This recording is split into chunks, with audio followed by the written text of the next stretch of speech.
ويا أهلا بيكم رانيا موسى وحكاية ورا رواية وعمل أسود للكاتب المتميز والجريء جدا تامر عطوة، والرواية بلس 18 فوق 18 سنة، لأن فيها مصطلحات صعبة شوية على السن الأصغر من كده. بتبتدي أحداث روايتنا بنهلة الزوجة المحبة جدا لجوزها اللي بتعشقه وبتعشق التراب اللي بيمشي عليه، ودايما مامتها تقول لها يا بنتي خليه هو اللي يدور عليكي مش انتي اللي تقعدي تدوري عليه. لكن كل ده مش فارق معاه. ازاي ده هي اصلا اتجوزته باعجوبة وفضلت تدعي وراحت للشيوخ علشان يعملوا له عمل، لدرجة الشيخ بقى يقول لها طيب العمل هيحرك البني آدم لكن عمره ما هيحرك قلبه. لكن ولا هممها، بقت هتتجنن وتتجوزه من يوم ما شافته. هي من طبقة شعبية وشافت واحد من طبقة أرستقراطية وسيم جدا، زي ما يكون بطل من أبطال الحكايات والروايات وبطل أفلام، فارس الأحلام بمعنى الكلمة، مهذب خلوق بيتعامل معاملة راقية جدا معاها.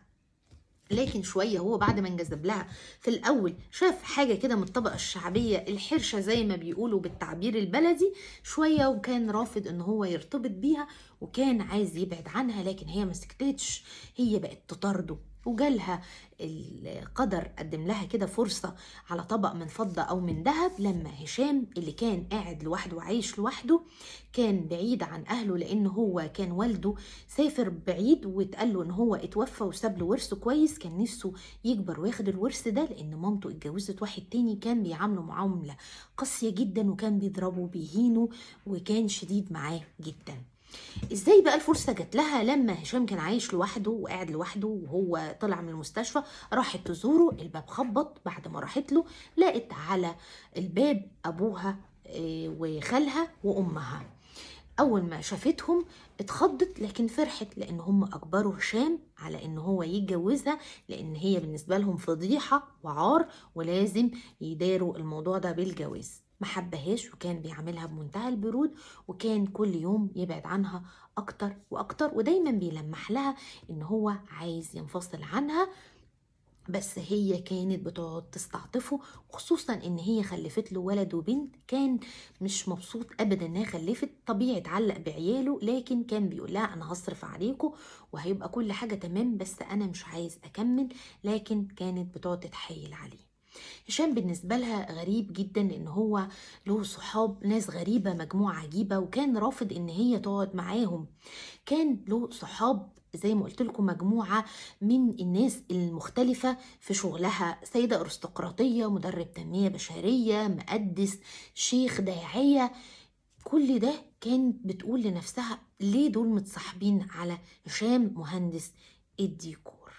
لكن هتعرف بعد ما تكتشف الحياة السرية اللي جوزها عايشها. لما بتشك فيه وبتحس ان في حاجة غريبة لما بتلاقي الشعراية على هدومه، كمان بتقابل ولية امر وهي بتودي ابنها المدرسة وبتقول لها مبروك عليكم الشقة الجديدة. تلاقي شقة ايه؟ هشام بيفتح مكتب هندسي جديد. الله يبارك فيكي. هتقول لها لا على فكرة مكتب هندسي. طيب ماشي. ما شاء الله جوزك جايب ايه خبراء اجانب. هتلاقي خبراء اجانب، ايوه جمال مش طبيعي. هتسكت كده وتقول بس يا هشام كمان، ده انت كمان معروف ان انت بتجيب بنات هناك. هتفكر كده تعمل ايه؟ هتروح على الميدالية بتاعته هتلاقي فيها مفتاح غريب، هتعرف ان ده مفتاح الشقة. هتروح على الشقة وهي لسه بتحط المفتاح في الباب، الباب بيتفتح، بتلاقي واحدة في وشها، هتقول لها انت اللي خدتي مني جوزي، وبتشتم فيها وبتمد ايديها عليه، دارت حرب وابتدوا يضربوا في بعض. بعدين بتقول لها نهلة انت جوزي هشام مش عايزه تسيبهولي ليه؟ منك لله. قالت لها هشام جوزك؟ بس هو انت بقى جوزك المهندس الحليوه اللي ساكن في الشقه اللي جنبي؟ طب يا ستي اهدي، انت اصلا داخله شقه غلط. هتسكت كده وتنهار من العياط، والست دي هتصعب عليها نهلة.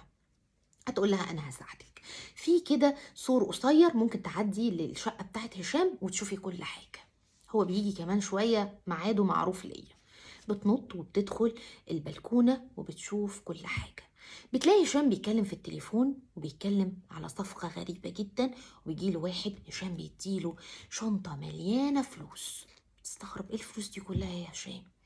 وبيتفق على حفر مقبرة أثرية، وبتلاقي الراجل بيقدم له زي بردية كبيرة كده، بيقول له ده المكان اللي موجود فيه الكنز والمقبرة.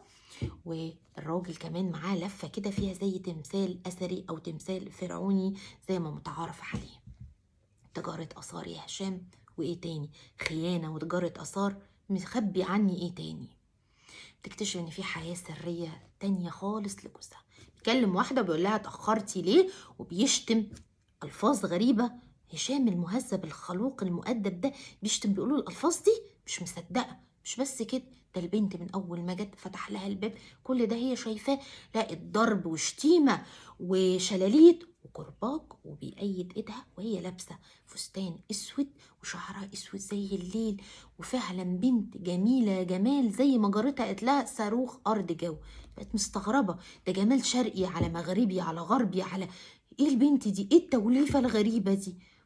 هي من جواها هتتجنن، ده جوزها حبيبها. بص تلاقي البنت مستمتعة جدا بالضرب والإهانة والشتيمة والكرباج.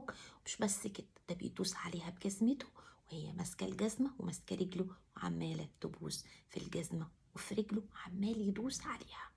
بعدها خدوا بعض ودخلوا أوضة بعيدة، قعدت مقهورة وكانت بتعيط بصوت لغاية ما سمعتها الجارة. هي أصلا داخل من الدخان اللي كان عامله هشام، وكان مشغل الشيشة والريحة صعبة عليها. شيشة اللي ما بيشربش حاجة في بيتنا بيقول الألفاظ دي وبيعمل كده. جوزي مريض بالسادية كمان. اتصدمت وبقت تنهار. جارت الجارة بتاعت هشام نادتها وخدتها عندها، واتصدمت قوي لما حكت لها، بس هي ما قدرتش تحكي كل حاجة. حست ان ده جوزها وهي لازم تكون ستر وغطى عليه. راحت للأم قالت لها هشام جوزي عايش مع واحدة في السر وبيعمل حاجات يا ماما أنا مكسوفة أحكيها لك. تقول لها احنا مالنا، ما تقعديش تتكلمي كده عن جوزك. هتقول لها طيب أحاول يا ماما. قالت لها تحاولي إيه؟ أنت مراته، أنت مش فتاة ليل، أنت مش واحدة جايبها من جامعة الدول العربية. وكأن الزوجة لازم لها مقرر ومنهج تمشي عليه. قعدت تقول لنفسها فين أنا من البنت دي، يا ترى إيه اللي موجود تاني يا هشام؟ لما هشام بيرجع البيت ما بتقدرش تواجهه، وهو اللي بيقول لها ان هو مضطر يبعد، وبعدين هو عنده سفرية، فبتقرر ان هي تروح وتراقبه في الشقة دي عشان تعرف اسراره والخبايا اللي هو مخبيها عنها. لما بتروح بتعرف كل الحقيقة. بتعرف ان جنى البنت اللي معاه دي بنت الست الارستقراطية الموجودة في الشلة بتاعته، وهم مجموعة بتتاجر في الآثار. كل واحد له دور. الشيخ اللي بيحدد المكان، المقدس اللي بيجيب الناس اللي بتحفر، والست الأرستقراطية اللي بتحاول تهرب الآثار برا مصر. جنى بتسافر مع البضاعة عشان تسوقها وهي بنت الست دي. مدرب التنمية البشرية اللي مرتبط بعلاقة برضو مع الست الأرستقراطية ومريض بعشق الأقدام. جوزها مريض بالسادية والبنت بعشق الأقدام. مش بس كده، ده البنت المخطوبة للأسف بواحد شاذ جنسيا وعارفة موافقة علشان يسيبها تعيش حياته. ايه المستوى المنحل ده؟ وموجود فعلا الناس دي في المجتمع المصري.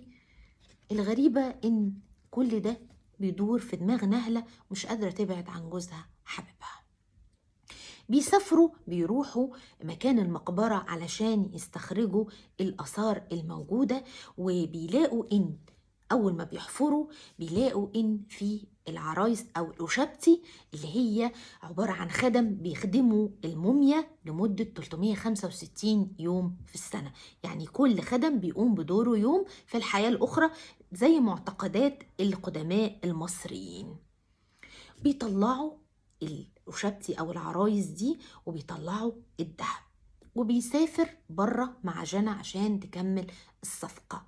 هشام زعلان إن اللي حبيبته سافرت وسابته، لكن مضطر يستناها. بتحصل وهم مستنيين يكملوا حفر إن بتحصل حاجات غريبة جدا. هم عرفوا إن موجود في المقبرة دي الموميا الأساسية ومعاها ذهب والزئبق الأحمر اللي بتأكد عليه المسؤولة عن تهريب الآثار بره إن هم يجيبوا الزئبق الأحمر. هيقولوا لها هنكمل، بس قبل ما يكملوا بتحصل أحداث صعبة قوي. بتحصل إن في سلعوة بتهاجم العمال وبتموتهم. المقدس والشيخ بتحصل لهم حوادث صعبة برضو وبيموتوا، وفي اللي النار بتولع ببيته وبأسرته. كل ده هم مش فاهمين ايه اللي بيحصل. نجحوا ان هم يطلعوا الموميا بالتابوت بتاعها، وفي الطريق لبره مصر تتهرب تروح على المكان اللي متفقين عليه انهم يبيعوا الحاجة هناك. بيستلمها هناك الخبير الآثار الموجود الأول. أول ما خد العرايس دي قال في حاجة غريبة فيها، هم دول مش خدم، دول جنود، بس في تعاويذ لازم أقراها. لما بيقرا التعاويذ بيكتشف إن مكتوب عليها إن الجنود دي بتحمي الناس من الشرور اللي موجودة في الموميا دي. الموميا دي لها قصة غريبة جدا. الموميا دي كانت الحبيبة السرية لملك كبير جدا، ولما زوجته بتعرف بتبعت ناس تقتلها، وهي بتموت بتنتقم وبتحلف ان هي تنتقم من كل الناس اللي قتلتها او من مصر كلها. وكمان الملك حزن عليها جدا ومات بعدها. فالمقبرة دي كان جواها تعاويذ وشرور، وكان دور العرايس دي ان هي تحمي الناس والشعب من الشرور اللي موجودة دي. وأول ما راحت التابوت هناك بتحصل حاجات غريبة جدا لكل واحد شارك في الحفر. هشام بتظهر عليه مظاهر أنثوية. في الوقت ده باباه هيطلع ما ماتش، وبيروح لمراته وبيروح لولاده وبيحاول يحل دور هشام، وبيدور على ابنه اللي بيكتشف ان هو كان مريض بالسادية بسبب زوج الأم اللي كان بيعامله معاملة قاسية جدا. هشام مستخبي في شقته، لكن الزوجة المحبة بتروح وبيعرضوه على دكتور، لكن هشام فضل عيان ومظاهر الأنثوية بتزيد عنده يوم بعد يوم. الست الأرستقراطية بيصيبها داء الفيل بعد ما حشرة غريبة بتقرصها. في اللي مات وفي اللي بيته اتحرق وحاجات غريبة، ومصر كلها حلت عليها ثورة 25 يناير. كل ده كان مكتوب في البرديات. الناس بقى اللي خدت الحاجة هناك والموميا وصلت لها قالت لازم الموميا ترجع تاني مصر علشان كل الشرور دي تتوقف.